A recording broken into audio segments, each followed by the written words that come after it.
All right, for week 3, we are going to talk about macroethics. Okay, so with macroethics, we are interested not in merely ethics between individuals, but we're more interested in how those ethics are related to social and internet interactions. So we're going to talk a little bit about a philosopher named Floridi and his views on macroethics and his view on the infosphere, which we'll talk a little bit about in here a second. So despite the breadth and depth of traditional ethical theory, some contemporary philosophers believe that they are inadequate to address the complex moral problems of our networked information society. Traditional ethical theories, therefore, can sometimes ignore technological advancements that dramatically change the ethical landscape. This includes how the internet produces and delivers information, and how this information affects us. In short, information, how it is delivered, affects the status of ethics and its theoretical foundation. So what Floridi is telling us here is that information, how it's presented, is going to affect and going to guide the ethical, the way that we're going to look at ethics and how they relate to the internet and how we're to navigate our way through these kind of difficult issues that are related to information ethics. So Luciano Floridi, who finds fault with those traditional approaches because they are too anthropocentric. So here, what he's interested in is not looking at what humans value or the value of humans, but rather the value of information. So what Floridi finds is that ethics is far too anthropocentric, and what that means is that it's too interested in the values of humans as opposed to the value of information. Those theories pay little attention to how actions impact the broader biological, social, and informational environment. As a complement to those theories, Floridi proposes is more ecological macroethics or information ethics. So, information ethics, broadly speaking, is the branch of ethics that focuses on the relationship between the creation, organization, dissemination, and use of information, and the ethical standards and moral codes governing human conduct in society. In other words, information ethics, which is the title of this class, has to do with what are our obligations in the dissemination, the organization, and the use of this information. You know, what are our obligations in using it, in presenting it, in giving it out, in managing this information?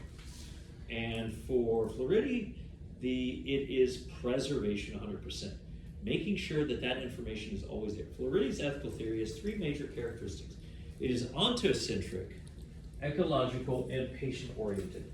Ontocentric simply means that it has to do with animate and inanimate objects, all things that exist, which would include informational objects.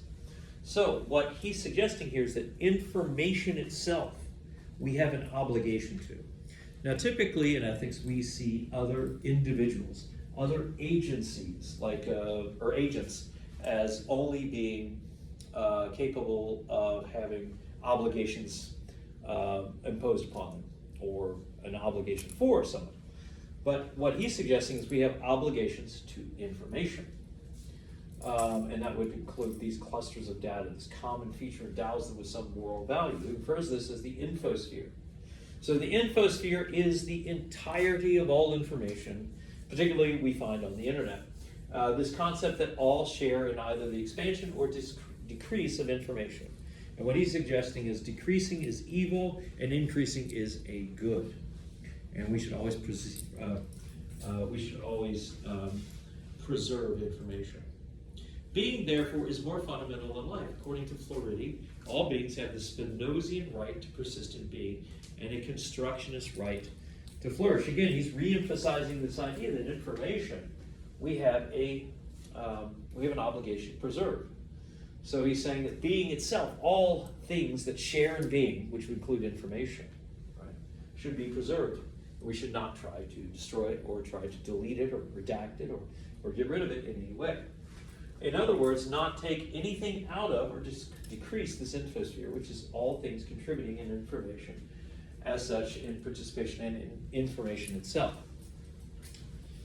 So we should always increase information, not decrease it. The moral worth of certain informational objects is minimal and overridable, but even these objects still warrant some degree of moral consideration. Ontocentrism, Flaherty maintains, is the only authentic ecology because of its sensitivity to the entire infosphere. So, in other words, again, reiterating this idea that things that we should invest our obligations on. We have an obligation. We have an obligation to value and to preserve are not just other people, other agents, other people, other human beings, but rather also information itself. So ecology here means the maintenance of this infosphere, or in short, preserving informable, knowable things in the infosphere. So if something's in the infosphere, whether it's your grandmother's peanut butter fudge, we shouldn't just get rid of it because it's not serving us any good. Information, the relevancy to us, any relevancy to us is irrelevant to how we should preserve it. In other words, we need to prevent it from being deleted or redacted, and it always needs to be preserved. So in the infosphere. Information ethics is a patient-oriented theory because it is concerned with what qualifies as a moral patient. So again, he's redefining some of these terms to get out or to avoid using terms which refer to agents. A patient-oriented is anything that has being which should be preserved. This would include information. Because all information objects have intrinsic value, they qualify as moral patients, worthy of some degree of moral worth. In other words, we consider any bit of information, any bit of data, as being a moral patient, and we have an obligation to preserve it. All information we have a moral obligation to preserve. Floridi's ethics is a macro ethics because it evaluates other ethical theories, how these other ethical theories behave, and outlines solutions to their failings.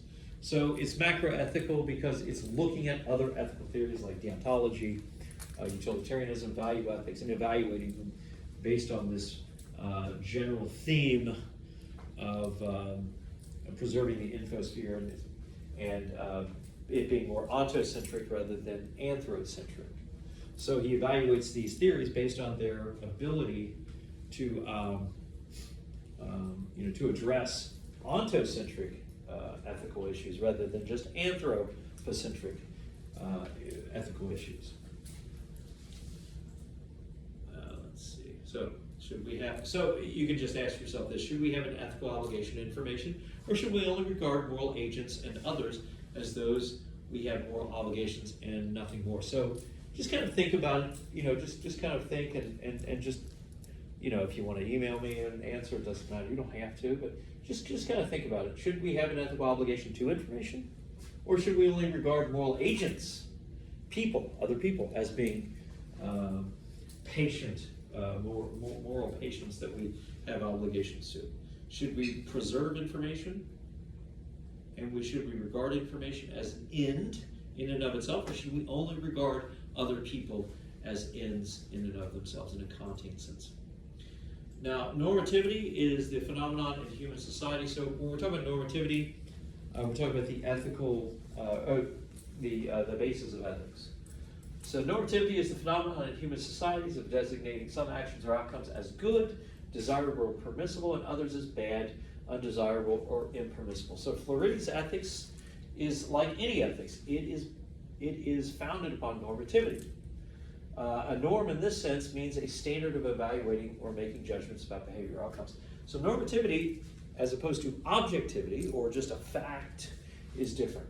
So if I make a factual statement like the chair is green, that's just a factual statement. If I say the chair should be orange, I'm making a normative statement because I'm making a value judgment. I'm saying it's good for it to be orange and it's bad for it to be any other color. So normativity is an evaluative sort of claim, and that is what we're basing this is everything we're studying is about normativity because it's ethical. It's about ethics. Normativity is, okay, so this is what we refer to when we were distinguishing from matters of fact. A factual statement tells us what something is, and a normative statement tells us how we should approach something. Ethics and morality, as such, reflects normative statements, which is just reiterating what I just said. Sometimes debating over ethical theories can stymie practical discussions on right and wrong, and some approach ethics through principlism. Principlism recognizes principles that regulate, inform, and direct ethical behavior. Instead of theorizing about whether something is right or wrong, we base our decisions on principles. So, when we're trying to understand how we should approach an ethical decision, whether it's from Floridi's macroethics or any ethical theory, we have to look at how are we going to practice this? What's the practical application? Well, looking at ethical theories is far too cumbersome. It takes way too long to read through Kant and say, okay, in this situation, should I be nice to this person or not? It's going to take too long. Principlism presents to us principles that we can appeal to determine whether something's should be right or wrong based on that principle. So principles would be like autonomy. Autonomy is a principle. We always should respect someone's ability to make their own choices. So that's one principle we can look at how we're going to decide to treat other people, or in the infosphere, how to treat information. Then we have beneficence, which is always being kind to someone, always helping someone, being nice to them, or whatever. Beneficence. So that is another principle. If we see someone that needs help, we help them. Beneficence. And then the third is malfeasance. This is a negative ethical principle because we're refraining from doing something. Malfeasance means don't do harm. So instead of doing something to somebody, we refrain from not doing it. We don't hurt them, we don't hit them, we don't injure them. So you got these three principles. You got autonomy, which is allowing people the space to make their own choices. You have beneficence, which is always helping and being kind to people. And they have malfeasance, which is doing no harm. Leaving people alone and not hurting them, and just not harming someone. So autonomy, we discussed these principles. It states that one's freedom should always be respected. Now, malfeasance, above all, do no harm. It's a line from the Hippocratic Oath, and this is a negative duty. Avoid doing harm. And beneficence is a positive duty in the simplest terms. It means that we should act in such a way that we advance the welfare of other people. So, and just kind of think, amongst, just individually, just kind of think about this. Which one do you think is the most relevant, the most important? Do you think that autonomy is the most important of these principles? Do you think non-malfeasance is? Not doing harm, or do you think it's beneficence? You don't have to write to me and tell me which one you find the best, but just kind of think about it. Just kind of consider it. It's really important to think about these sorts of things. All right, now we're going to go. We'll do a little bit of this, and we'll call it for this week, for week 3. So now that we kind of understand macroethics and how determining whether information should always be respected, always be, we have an obligation to it. We have another side of this information, right? We have information and power. Not just what we should do, but who is it that has this power, and should they have this power? Should they have this power to decide what information people see and what information people do not see? So we look at regulating and governing network technologies. Who should govern them? Should it be the government? Should it be individuals? Should it be democratically governed? Well, let's see. So misinformation and the internet. So during 2016 presidential election, there were bogus claims such as Jeb Bush, brother of former President George Bush, had close Nazi ties, and that President Obama had signed a law allowing immigrants with leprosy and other contagious diseases in the United States. Given the nature of the internet from its development, its freewheeling attitude towards the regulation of information is both a blessing and a curse. And one of the most formidable issues faced by public policymakers and internet companies is how to impose some limits on this free and unencumbered flow of information. Now, with Floridi's macroethics and his views on ontocentrism, which is the idea that we should always preserve and always we're obligated to increase or preserve this information. What about misinformation?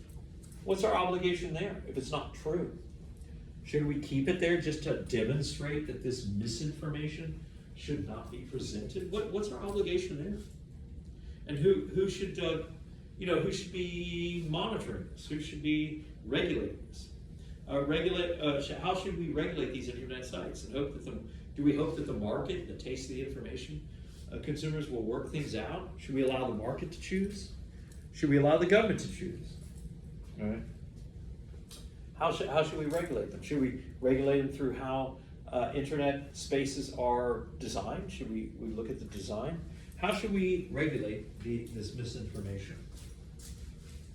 So this discussion sets the stage for a more in-depth treatment of speech, property, privacy, and security.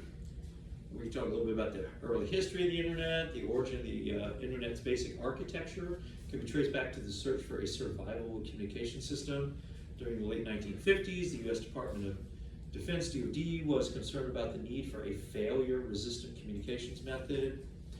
In 1961, Paul Barron developed such a method, which has become known as the packet switching. Barron admits that the origin of packet switching itself is very much Cold War. Packet switching was invented independently by Paul Barron and Donald Davies in early and mid-1960s and developed by a series of scientists and engineers in the late 1960s and 70s. Their approach to data communication revolutionized the way that digital information is sent along telecommunication lines. Sending data became cheaper and more reliable. So obviously, here's what it was. You had all this information, this data that people, particularly the government, was trying to relay, trying to send and trying to communicate with other people. And it's really hard to do this with old analog, landline, phones, or with other means. So rather, they decided to use digital, right? To go digital and use digital machines to encrypt or to translate this information into digital information. This was also called, so this was packet switching. And this was also a message switching and involved sending data by way of telecommunication rather than circuit switched systems. Think of packet switching like that of writing a note and sending the note rather than reading it out loud to someone else. So you would have the note there, you would have all this information, this data, and it would just be sent digitally as opposed to being read out or what have you. So it was much more convenient and easier. And you can put a lot more information into each packet. So this is what happened with packet switching. Then we switch from packet switching to different architecture of the internet, where we began to develop actual programs and software, which that software would send information in a much more concise manner, right? And then we had the ability to actually view it via computers. And we had computers that we could view it with screens and everything like that. So that was kind of the development of the internet's architecture, net neutrality. So ultimately, early on in the internet, you had net neutrality, which was the idea that basically anything goes. Right? At the heart of the internet's original design is a network of architectural standard that was first called the end-to-end principle. If a network is constructed in accordance with this idea, intelligence in the network is located at the ends but not in the network itself. The core of the network is simply a data movement capability that transfers data from one destination or end to another without inspecting that data. So when someone would send data from one end to the other end, there was no inspection. There was no, there was no infiltration of that data. It just went from the sender to the receiver. That was it. Right? In other words, when you send something to someone, it's uninspected. It was unaltered. It would be like ordering apples from a grove, and the transportation process did nothing to the apples, only brought them to you. So that was the original design of the internet. It had net neutrality, and there was no intermediary sort of infiltration or change to that data. It just went straight from the sender to the receiver. That was it. But what is precisely the net neutrality? The idea is quite simple. All ISPs and telecom companies are required to treat every form of data equally in a way that is consistent with the end-to-end design principles. So these companies that provide, right, that provide our ISPs and telecom, the telecom companies, they can't judge based on what they think is more important in this process, so they can't discriminate. So it's net neutrality. So if it's sent from one end to the other, these companies cannot come in and go, well, we're going to make sure these move faster, but these we're going to slow down because we don't like the content that is being sent from this person to that. That is not net neutrality. That's the opposite of net neutrality. So net neutrality is the principle that you should not discriminate against any transmissions from end to end based on what your view of the content is. And if you dislike it, then you slow it down. They cannot block websites, in other words, and they cannot discriminate against specific hardware or software applications, right? So do you think that net neutrality should always be respected, or do you think that it should be abandoned? So, I want you guys to think about this for a minute. Do you think that net neutrality is a good thing? That there should be no discrimination against the content that is, it could be grandma's recipe for peanut butter fudge, or it could be some really important information about weapons defense or something. Net neutrality says it doesn't matter. We're going to send it at the same speed without any discrimination. Do you think that's a good thing, or do you think we should discriminate against certain types of content, and we should allow certain content that is more important to us, more relevant, to go through faster and to go through uninterrupted, and ones that have content that we dislike or that we disapprove of, should we actually alter those transmissions and slow them down? So, just kind of think about it for yourself, think about it, and just let me know if you want to, via email if you want to let me know what your opinion is on this. If not, that's fine, just think about it. And I will see you guys next week. So this is week 3, and I hope you had a good week, and I'll see you on the flip side.